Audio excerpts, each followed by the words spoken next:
Some time ago, while referring to Lamarckism, I told you that organs or parts are developed in response to the use. That is, the development of an organ is proportional to its use. If you use muscles, like if you go to gym and use your muscles more, then of course you will develop your muscles and bones attached to them because you are using them more. They get stronger. A farmer in the field uses limbs, forelimbs, hind limbs, legs and arms more, and they get sturdier. Similarly, the world of academia and intelligentsia uses cerebral cortex more.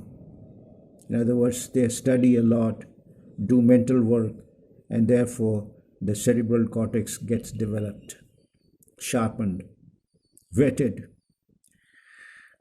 On the other hand, if certain organs are put to disuse, they become smaller and smaller.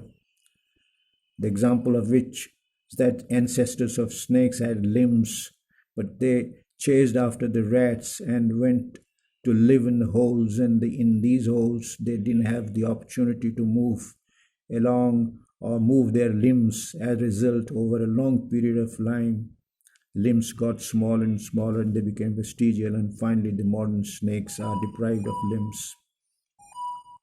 So you see that the organs are developed in proportion to their use, whereas the disuse has the opposite effect. An intelligent person uses cerebral cortex, but a person who meditates a lot perhaps uses more of cerebral medulla. A man who resorts to doing meditation on chakras, that is the 7 points along the spinal cord, perhaps they develop the sixth sense more. In this way, you find that if you use or concentrate on certain things, they become sharpened, and of course you get an access, or you can say some kind of insight into that particular field or endeavor. Well, what I'm trying to say in this video is that if you are hell-bent on using something much more, that's if you overuse anything or overconsume anything, the result may be harmful. For example, a little bit of alcohol is useful for the body and maybe for the heart, but if you consume alcohol for a long period of time and consume it excessively, then your liver is bound to be affected. You will suffer from cirrhosis, and finally the death will result. So if anything used in excess, it becomes baneful, it becomes a curse. Same is the case with oxygen. Oxygen, is a vital air. We can't live without oxygen. But if there is too much of oxygen in the body, a lot of compounds will get oxidized.